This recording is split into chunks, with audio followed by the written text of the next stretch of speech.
Welcome, everybody. We are back for another fun episode of Indie Reads Aloud. If you don't know Mark Love by now, why not? We've done enough episodes together. If you're not paying attention, go back and pay attention, because seriously, the man is amazing. Today, Mark Love is going to read to us from his latest book, Rules of Desperation. It's a brand new standalone novel. It's not in either one of his series. It's a really, oh my gosh, intriguing, fun, wonderful mystery all by itself. I got to tell you, folks, I read this and I was blown away. So you have to read it. It's super twisty and turny and lovely. And thank you, Mark, for coming back. Oh, it's my pleasure, Diana. We always have so much fun when we get together, and it's difficult for us to try and maintain a conversation for less than like 6 hours, I think. Yes, it's always a challenge when I have you on the program because I like to keep the episodes to 30 minutes, and that's really tough to do with you because we have so much fun. We do have a tendency to get a little carried away, but I'll try and behave today. Well, me too, Right. but I make no promises. So before we begin, you've done like, I don't know, 8 or 9 other episodes with me, and it's always been series work. So give me an idea, what was the impetus for why you wanted to write a standalone after doing 2 series? What was Well, I'm this? I'm still working on the series itself. I mean, the ideas just keep on coming, and I had written this particular book many years ago, and it was just at the time I was just starting the other series. And so I'd written one of the Jamie books and I had written one of the Chene books, but I had this one and I thought, hey, I wasn't sure I was going to do a series at the time. And then the reactions were very positive on both. So I thought, okay, well, I kind of pushed this one to the side and I was like, well, maybe someday I'll get back to it. And it just more series work kept coming and the reactions were very good for the stories. But I thought, got this one here, and I'm not sure if it's good enough to stand alone, but I thought I'd give it a try. And a certain person that was very encouraging in editing this and kept saying, "Yeah, we should try this and do something different." And I wanted to have a new book on my table for this summer's festivals. Sure. So I thought the timing was perfect. I'd give it a shot and see how it worked out. I absolutely loved what you did with this book because I read it 3 times in succession. There's only probably a week in between each reading when I read it, and I kept finding new things and new connections that I didn't catch the last time I'd read it. And I know that if I read it again, I'm still going to find more stuff. So my curiosity with this is, with the Chene novels, you have Jefferson pushing the stories. The Jamie Richmond novels, you have Jamie pushing the stories with a little assist from Malone. How were you able to find new little end roads and new little things that you could insert and play with the puzzles? How did you do that without established driving characters? Well, it was a bit of a challenge with this one, and I must admit that this story is written from the third person perspective, as opposed to Jamie's series are all written from her point of view. The Jefferson Chene books are written from his perspective. And so I wanted to try and see if I could do it from third person and see if it would be one where somebody's able to observe what's going on and just reporting it out. And so every time I was working on this, I'd get to a point where I'd say, I need to throw a little curve in here, a little change up, because otherwise you're going to get complacent. You're going to think, oh, I know what's going on. And I really hope that you're not going to figure it out right away and keep you going, keep you guessing as the story progresses. And Oh, well, you I was definitely very pleased. succeeded because every time I thought I knew what was going on, you threw something else in there and I didn't know what was going to happen next. So it's very cool. All the way to the end of the book, I gotta say. It was Good. only in like the last maybe 10 pages where I finally said, "Oh, that's what he was doing with this." It was very fun. So I'm super excited to have you debut this on my program so that I can share with all my listeners and my circle of friends, because I really do think this is just spectacular writing. So I'm Well, very thank honored that you're sharing it with us. My pleasure. So, So when you are ready, sir, please take the microphone and read aloud. all right. Well, I'm going to start with just what would be seen on the back cover. So, how far would you go to achieve the goal of your dreams? All Nicholas Burr wants to do is traditionally publish a mystery novel. Sure, he's had some success as a ghostwriter for a young adult series, but that's not the same. It's not even close. Camille, his long suffering wife, has had enough. She's tired of being the breadwinner, tired of listening to him prattle on about his next project, tired of him. Nicky Burr is desperate. Would he do something rash, something unexpected, something so outrageous it would get everyone's attention? Yet, if there's one thing he knows, it's that he must follow the rules. Scene one. Nicky limped down the block, trying not to think about his wife. It was no use. She had every reason to be disappointed. He entered O'Brien's place and took a stool at the far end of the counter. Reed O'Brien automatically slid a mug of beer before him. The saloon was half full. The crowd of blue-collar workers was winding down, leaving behind a trail of mugs, bottles, and shot glasses. Reed came out from behind the bar and flopped into a booth, stretching his legs onto the opposite bench. Nicky followed, bringing his beer. On the wall in the corner, a basketball game was playing on the big screen. Somebody steal your dog? Reed asked. Worse, I got some bad news. Camille isn't taking it too well. Reed lit a cigarette and blew a cloud of smoke in the general direction of the ceiling fan. He watched it rotate for a minute before commenting. Who died? Nicky gave him a half-hearted shrug. I did. Actually, my book did. One of the Skipper books? Reed raised an eyebrow. My kids will be pissed. This was something else. There's a story called Double Cross. It was an adult book. You wrote a dirty book with lots of sex and wild parties? Nicky couldn't help but laugh at him. Not erotica, you idiot. This was for a more mature audience than Skipper. It was a murder mystery.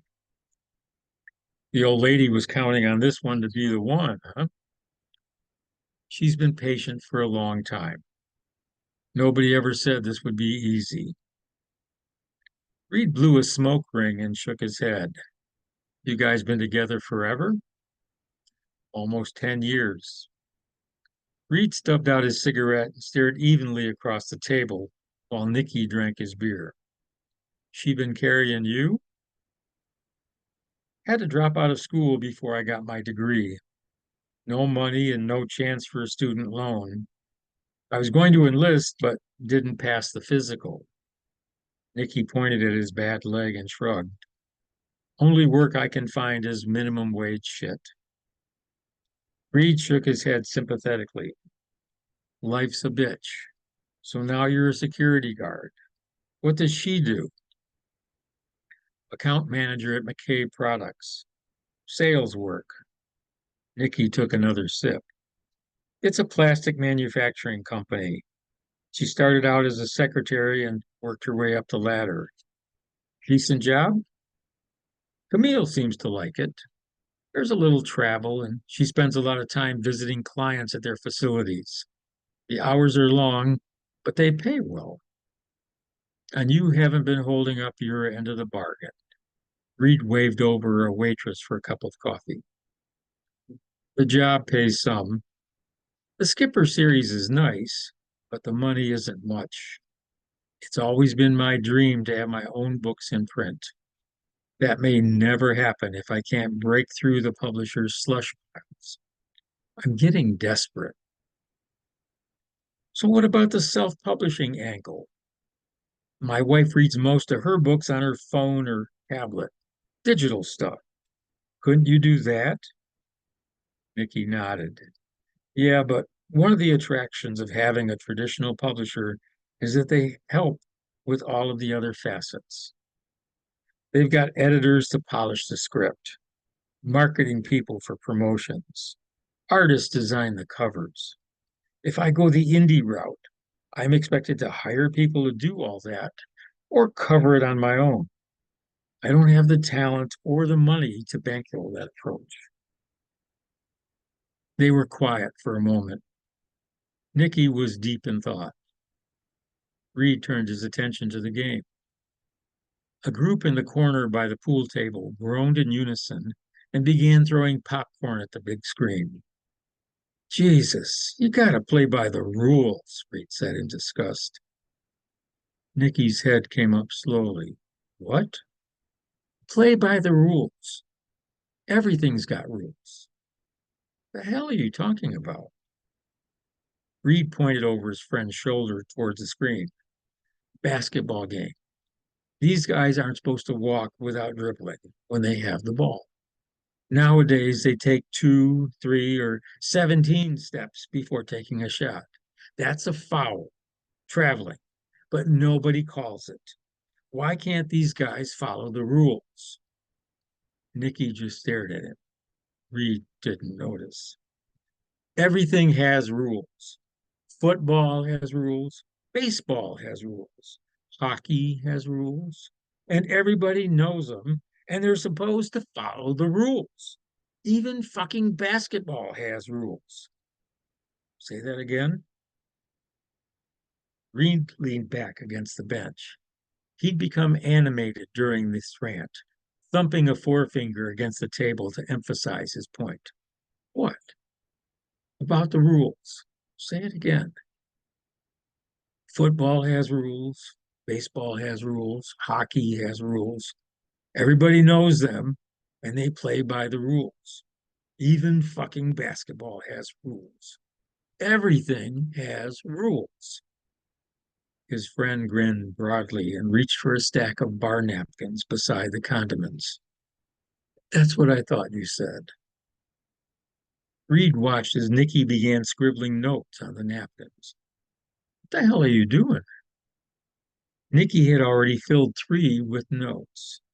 I'm writing the rules. Once I get them down, then I'll follow them. Rules to what? The rules of desperation. You're going to stop writing books and make up games? Nicky shook his head. No, I'm still going to write, but this one is going to follow the rules. A book about rules. Reed lit his cigarette. Nicky waved away the fumes. I thought it was against the law to smoke in a public place in Michigan. It is, but there are some exceptions, like a private club. That's what this establishment is, allowing my patrons to enjoy their tobacco and a good, cold beer. You need a better ventilation system. Reed ignored him. So this is a book about rules.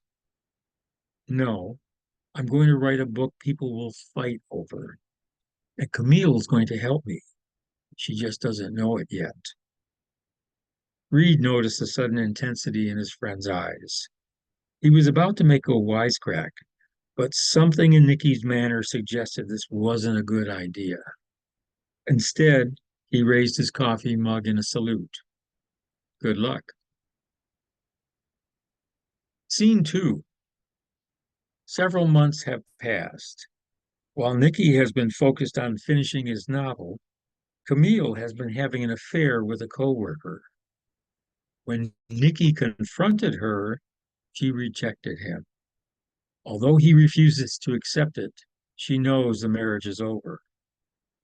The next day, she decides it's time to act. At 2 o'clock that afternoon, Camille knew Nicky would be at work, as would all the other occupants of the complex. It was a miserable day. Cold, nasty rain pummeled the area since midnight. Cautiously, she checked the street for his old Ford. She entered the apartment only when she was positive it wasn't around. She'd come home with only one thing in mind: pack her clothes and get out. If Camille could avoid another unnecessary confrontation with her husband, so much the better. She had one suitcase filled and was loading a smaller bag when she sensed someone watching her. Camille. She spun around. Nicky stood in the doorway, glaring. Just let me get my things, then I'll be gone. His voice was ice cold. I told you, there will be no divorce. He's waiting for me, Nicky. He knows where I am. Don't make things more difficult. She tugged nervously at the case's zipper. It was hopelessly snagged on a blouse. Nicky didn't move. She noticed he was clutching the cane. The mere sight of it caused her to hesitate. It was a solid hickory walking stick she gave him when he'd been injured. At first, he'd used it. He felt debonair, like a Southern gentleman. But that was years ago. Eventually, Nicky put it away. He decided it made him look like an invalid. His leg must be extremely painful if he's using it again. You're not leaving me. Please, I can't live like this anymore. His face was a dark, stubborn mask. No, I'll still be around. We can talk more when things aren't so tense. Maybe when the book comes back from New York. He stumbled towards her. This one's not coming back. Camille tried to raise the small case as a barrier. He swung the cane deftly and lashed it across her wrist. Camille screamed, dropping the bag. Nicky, don't hurt me. He slammed the cane down on the bed, making her jump away. Slowly, he stepped closer. No divorce, Camille. He banged the wall beside her. Each swing of the stick came within centimeters of her head. Don't do this! There was no escape. He had her pinned. The hangers jangled as she backed into the closet. There must be something we can do. There's only one way. Anger flashed across his eyes. He raised the cane above his head, clutching the polished shaft with both hands. No, Nicky, don't! She raised her arms, shielding her face. He brought the stick down quickly, stopping it an inch above her scalp. She could feel it brush against her hair. Quaking with fear, Camille couldn't bring herself to look. She could feel the harsh rasp of his breath on her cheek. You've left me no choice, he snarled, pressing her against the closet wall. Now there's only one way. There was no one to hear her screams. Scene 3. Properly disposing of a body can be a difficult task. If you leave it behind, you never know who might find it or when. He preferred to bring the body along for the ride. He waited patiently for darkness to arrive. With it came an increase in the cold, drizzling rain that had been falling all day. He surveyed the road from his vantage point at the end of the curve. One faint pair of headlights bobbed and dipped distantly through the rain. He pressed himself lower in the seat. The car was damp and dark, yet he showed no signs of discomfort. He waited until a battered red Toyota bounced through the puddles and passed without giving him a glance. Time to move. He stepped to the trunk. Unlocking the lid, he hesitated briefly, staring at the plastic wrapped bundle. It was a crude job. Most of her legs protruded from the end of the garment bag, where he had slashed away the bottom in a feeble attempt to squeeze her in. There were also holes cut in the side so her arm stuck out. For a moment, he cursed his own stupidity. Now was not the time for self-recrimination. He bent at the waist and lifted her out of the trunk, struggling briefly for a better grip. At length, he was able to balance her over his right shoulder and begin the awkward trek to the lake. The drizzle and muddy ground made walking difficult. More than once he stumbled. Finally, he could hear the gurgling rush of water flowing downstream. He propped the bundle against the tree. Out on the water, he could see bits of debris slowly headed away from shore, following the sweeping bend of the lake. Rested, he turned back toward the tree. Gravity had pulled her down. He worked the zipper and removed a bundle the size of a basketball wrapped in thick plastic. Using the knife, he slashed several vents across the bottom. Strands of mousy brown hair were exposed. He bounced it in his hands a few times, enjoying the weighty feel of it. Then he jerked his arm back and flung the bag towards the center of the small lake. It bounced on a tree limb floating downstream and rolled into the water. He waited, making certain it sank, a satisfied smile on his face. The garment bag had been an afterthought. It was just another indication that he wasn't being careful. The bare legs no longer held any appeal for him as he stood above her. He scoured the area for several baseball-sized rocks. He worked them inside the bag, taking unusual care not to bruise her cold, lifeless flesh. When he could find no more, he closed the zipper. He checked the sections where he'd used heavy tape to hold the remnants of the bag together. Weary with the events of the day, he reached down and clasped her by the ankles. Moving slowly, he dragged her through the wet grass and dirt to the bank and rolled her over the edge. There was barely a sound as she hit the water. There was no terrific splash as if she'd been thrown from a height, like a bridge or an overpass. There was no triumphant exclamation point to his efforts. The current merely pushed her downstream, carrying her out into deeper water. Without a backward glance, he slowly trudged to the car. Thank you very much. Such a great book. Such a great book. It's really, really hard for me not to give stuff away with this one. As I've been telling my friends about it, you have to read this book because nothing is what it seems. And then there are some things that are what they seem, and I can't tell you which is which. So Watch that.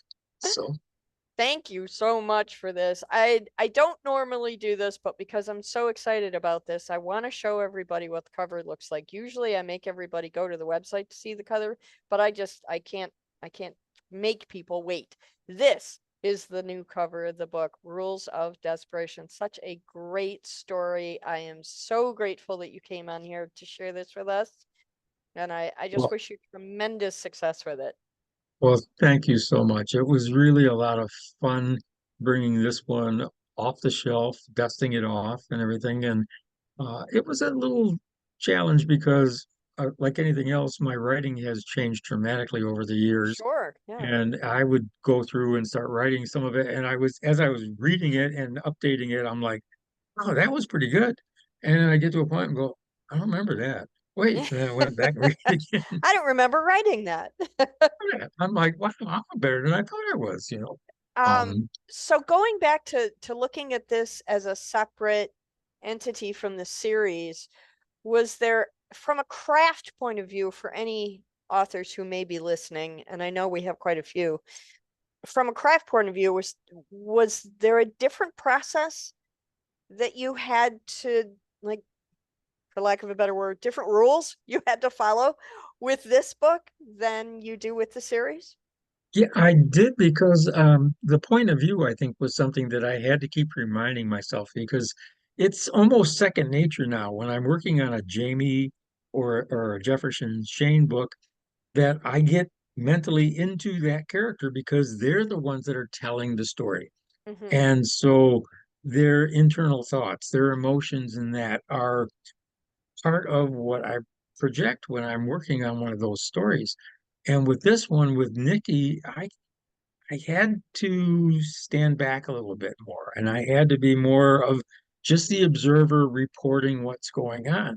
I Sure. couldn't give you details about what he's really thinking when he's writing the rules or how he says, Emil's going to help me write this one, you know, Yeah. and it kind of is like, "Oh, really, how is that going to happen?" Um, and so So how did you find it? Did you find it challenging or fun to write something from third person? both. It was a lot of fun to do, and it was the challenge was to try and remember that I have to keep that separation. One of the things that was very helpful, though, was in the third Jefferson Chene novel, which was called The Wayward Path. Part of that story is told from Shane's perspective. Part of it was told from the third person perspective, where it shifts to Leo Agonasti, Hmm. who is the retired mobster who's being accused of murder. And he's on the run, and Shane's trying to solve that homicide and clear Leo's name. So I kept going back and forth between the two. And that worked out really well for me in that story itself. But it also gave me the clarity I needed when I was working on this to say, okay, now remember when we did this with Leo, we weren't able to access what he was thinking. We were merely reporting it, Yeah. and Yeah. that's kind of what we had to do here. So, Yeah. That is very true. I've written in both first and third person, and it is a different approach. You have to think about, how much do we really know in third person, what other people are thinking? We can make summations and we can make observations and we can make assumptions, but you really can't know for sure. And I think that's a really big draw about this story is that there's so much that we just may not know for sure. And it the way you tie it all together, if I keep talking, I'm gonna give stuff away and I don't want to do that, well, but I'm just so impressed with this story. well, thank you. I'm very pleased the way it all turned out, and I really thank you for your support and efforts to help nudge me to get this one off the shelf and bring it out on the table and share it with people. I'm so glad you did. It's just such a joy to read. It's going under the Christmas tree for a couple of people I know this year. Oh, very good. Very good. So thank you very much, and I look forward to coming back with you to read the next book that you're working on, right? I have no doubt we'll get together again. So Okay. Have an awesome day. thank you, Diana. You too.